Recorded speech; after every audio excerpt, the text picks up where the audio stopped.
Antiepilépticos. La epilepsia es un tema complejo, y los fármacos antiepilépticos lo son aún más.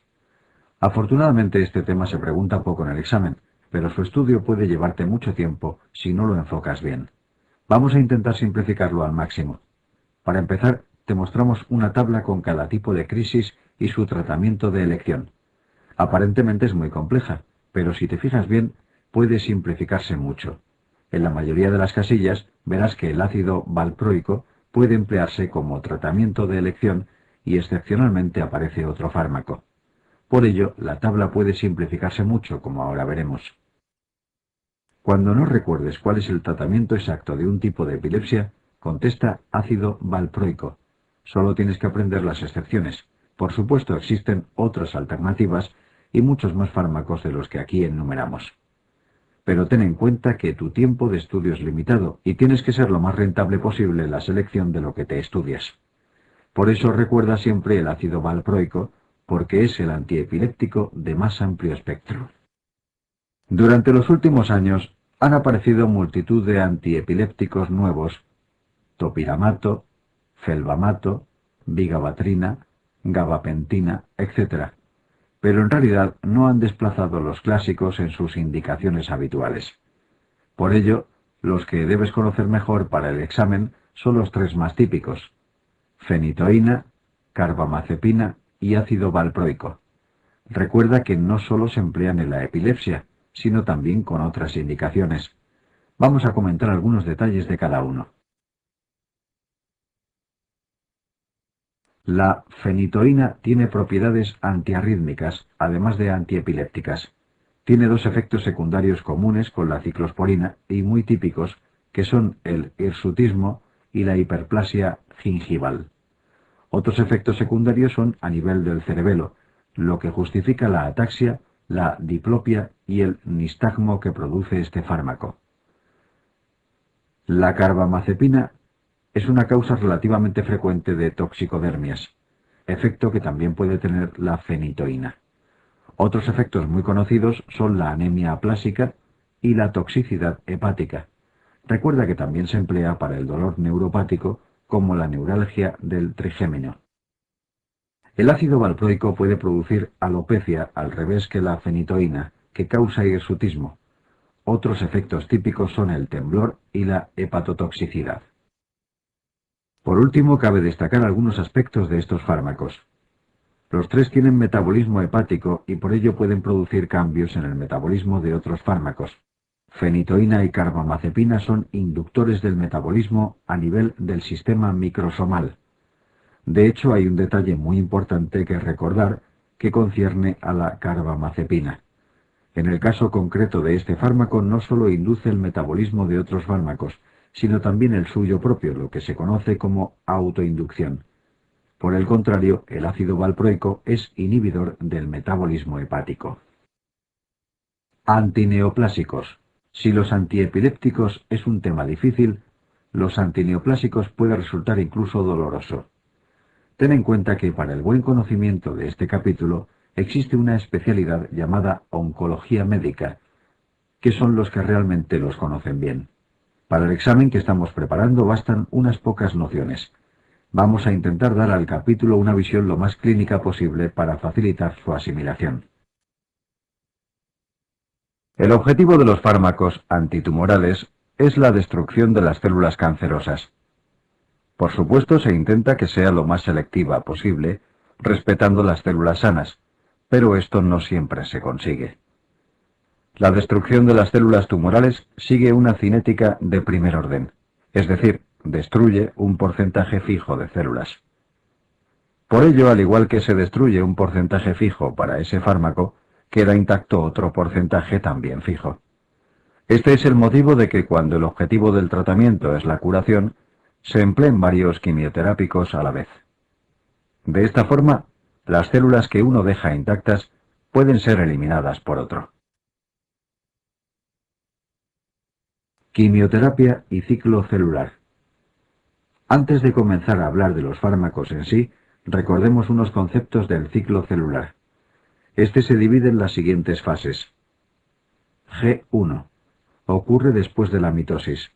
la célula comienza su crecimiento, sintetizando ARN y proteínas. Recuerda que el nombre de G viene de growth, crecimiento.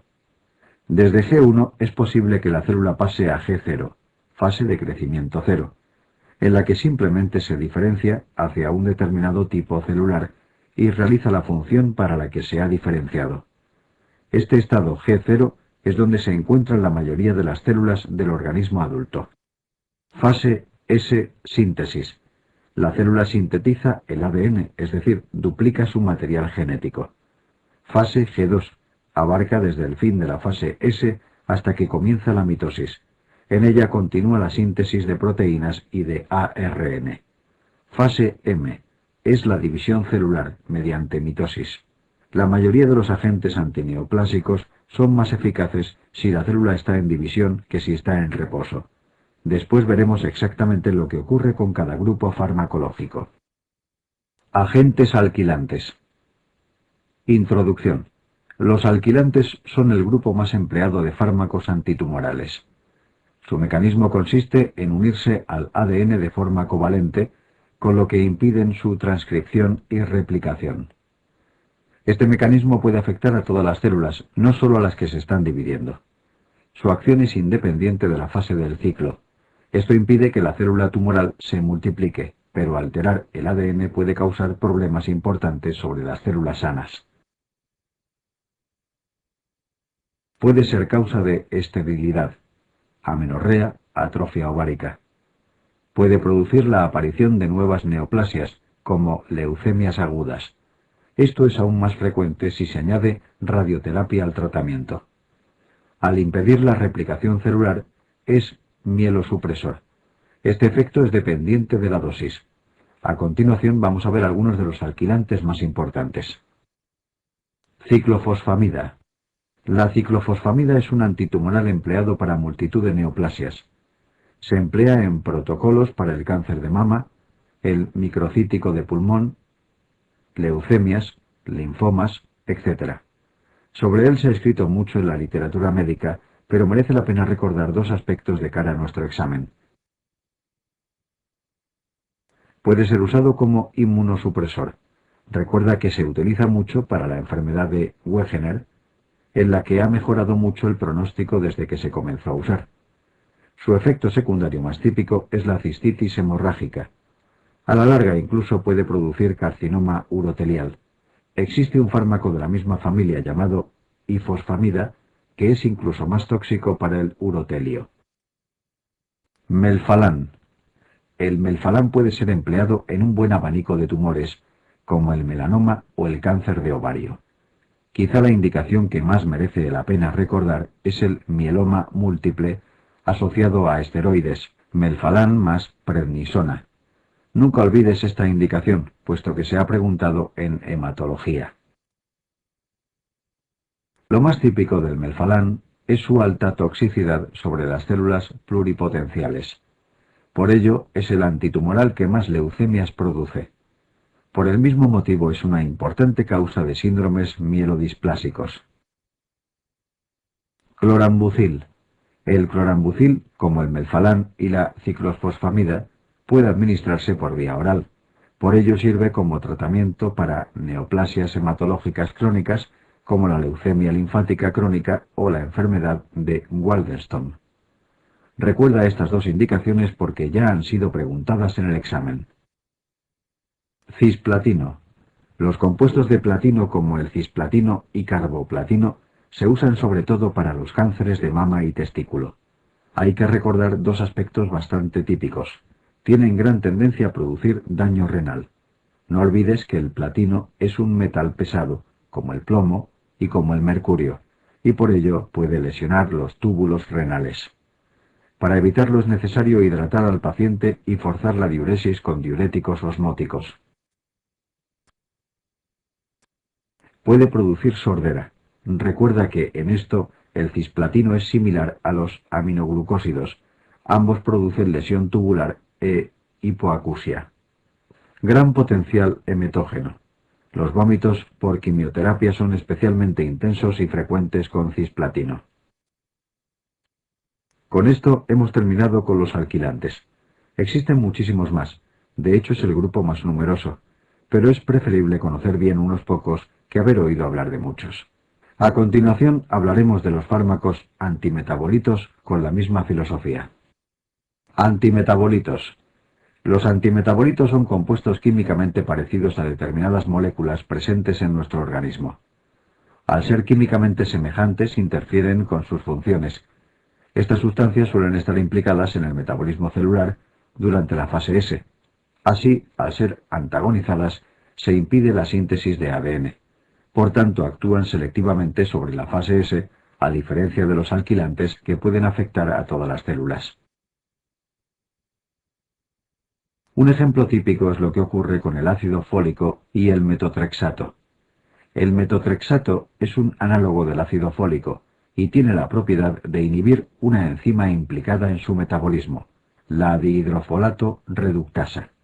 Al impedirse la función de esta enzima, la célula tendrá dificultad para dividirse. Metotrexato. El metotrexato debes conocerlo muy bien. No solamente se emplea como fármaco antitumoral, sino también en procesos inflamatorios crónicos como la artritis reumatoide. Interfiere con el metabolismo del ácido fólico, impidiendo la replicación del DNA durante la fase S. Está indicado en multitud de tumores, pero los más importantes para el examen son los linfomas y leucemias linfoblásticas, así como el coriocarcinoma. Como efectos secundarios, al antagonizar el ácido fólico, es mielosupresor. Han preguntado repetidamente por su toxicidad hepática, ya que tiende a producir fibrosis de este órgano. Análogos de purinas y pirimidinas. Los análogos de las bases púricas y pirimidínicas impiden también la replicación celular, actuando sobre la fase S del ciclo. Recuerda que el DNA se compone de estas bases, de ahí la importancia de estos productos como antitumorales. Recuerda solamente su indicación más conocida. Es lo mejor que puedes hacer para simplificar su estudio, porque son muchos y con múltiples indicaciones. En general, se emplean para neoplasias hematológicas, salvo el 5-fluororacilo, que se reserva para el cáncer de colon y otros tumores digestivos. Citarabina, ARAC, leucemia mieloide aguda. 5-fluoruracilo, 5-FU, cáncer colorectal. Fludarabina, ARAA, síndromes linfoproliferativos crónicos, enfermedad de Waldenstone. 6-mercaptopurina, leucemia linfoblástica aguda. 6-tioguanina, leucemias agudas. Alcaloides vegetales. Los alcaloides vegetales se dividen en dos familias, alcaloides de la vinca y taxanos. El mecanismo de acción es similar. Se unen a la tubulina e impiden la formación de los microtúbulos. De este modo se altera la metafase del proceso de división celular. Estos fármacos apenas se preguntan en el examen, por lo que basta que conozcas lo siguiente. La vincristina produce típicamente neuropatía periférica y autonómica. Se usa sobre todo en neoplasias hematológicas. Los taxanos se emplean como terapia de segunda línea en tumores ginecológicos metastásicos, mama y ovario. Igual que la vincristina, produce neuropatía periférica y además arritmias cardíacas. El resto de los antineoplásicos apenas se han preguntado y son decenas de fármacos. Lo que haremos será ofrecer unas tablas en resumen. De esta manera simplificaremos al máximo, emparejando cada fármaco con su indicación principal. Probablemente eches en falta algunos de ellos. Los hemos omitido intencionadamente, puesto que los explicamos en profundidad en la asignatura médica que les corresponde. Así, por ejemplo, el mesilato de imatinib se trata ampliamente en hematología. Cáncer e inmunoterapia. En la actualidad se está dando cada vez más importancia a la inmunoterapia. Nuestra defensa natural frente al cáncer está basada en el sistema inmune, por lo que sería interesante encontrar una forma de fortalecerlo o estimularlo frente a las células tumorales. Un ejemplo muy conocido es el interferón alfa, que se ha empleado para la leucemia mieloide crónica, el sarcoma de Kaposi y el melanoma. Se ha llegado a obtener interleuquina 2 recombinante, que también estimula el sistema inmune, y se ha empleado para el hipernefroma y para el melanoma metastásico. Otros nuevos fármacos antitumorales son los anticuerpos frente a antígenos cancerosos, como sucede con el rituximab anti-CD20, que es útil frente a los linfomas de células B. Fármacos analgésicos. Los fármacos analgésicos no son demasiado preguntados en el examen. El aspecto más importante es el manejo del dolor crónico. Este tipo de preguntas pueden aparecer tanto en farmacología como en el bloque de paciente terminal, tema muy de moda en medicina. En general, el tratamiento analgésico debe cumplir dos principios fundamentales en este tipo de pacientes. Debe estar pautado, tratando de evitarse la administración a demanda. Esto permite anticiparse a la aparición del dolor. También se intenta conseguir un mejor control con dosis menores, reduciéndose el riesgo de intoxicaciones y dependencia. Debe administrarse de forma secuencial. Para esto, la Organización Mundial de la Salud diseñó la llamada escala analgésica que veremos más adelante. Por supuesto, pueden hacerse excepciones al primer punto. En caso de que la dosis pautada no sea suficiente para eliminar el dolor, puede administrarse una dosis de rescate, pero siempre de forma controlada. La escala analgésica se divide en 3 escalones. Para el tratamiento secuencial del dolor, se debería comenzar con el primero. Está constituido por analgésicos no opiáceos, como los AINES y el paracetamol. El segundo escalón lo forman los opiáceos menores, como la codeína. Por último, los opiáceos mayores forman el tercer escalón. Aparte de los fármacos citados, existen otros que pueden emplearse indistintamente en un escalón o en otro, que son los adyuvantes. Existen algunos principios que hay que tener muy presentes en el manejo de la escala analgésica. Los fármacos del primer escalón pueden combinarse sin problemas con los del segundo o tercero.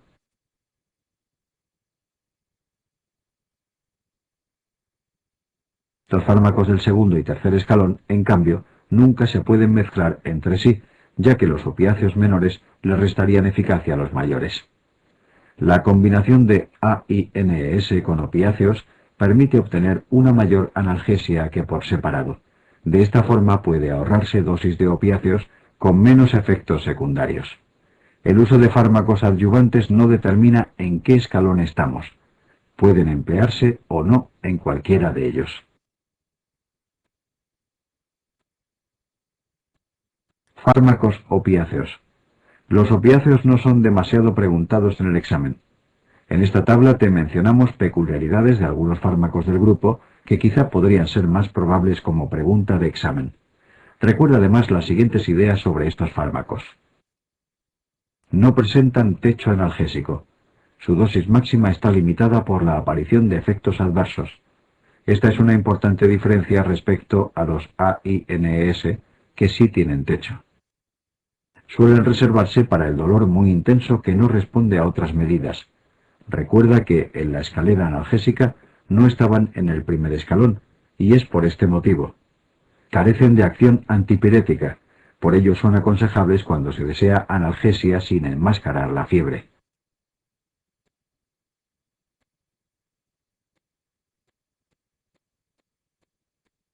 AINES. Dentro de los AINES hablaremos solamente de su fármaco más representativo, el ácido acetilsalicílico. Además de analgésico, es también antiinflamatorio, antipirético y antiagregante plaquetario. Por ello, sus aplicaciones en medicina son muy abundantes. En la tabla adjunta puedes ver un resumen de algunas de sus acciones farmacológicas. Recuerda además las siguientes consideraciones por su importancia para el examen. Los efectos secundarios más frecuentes son gastrointestinales. El ácido acetilsalicílico es el AINE de elección en el embarazo. No obstante, debe evitarse durante las 4 semanas anteriores al parto. Si solo pretendes obtener acción analgésica, es preferible emplear paracetamol. Recuerda que si se administra durante una gripe o varicela, aumenta el riesgo de síndrome de Reye. En estos casos, debe evitarse el uso de este fármaco.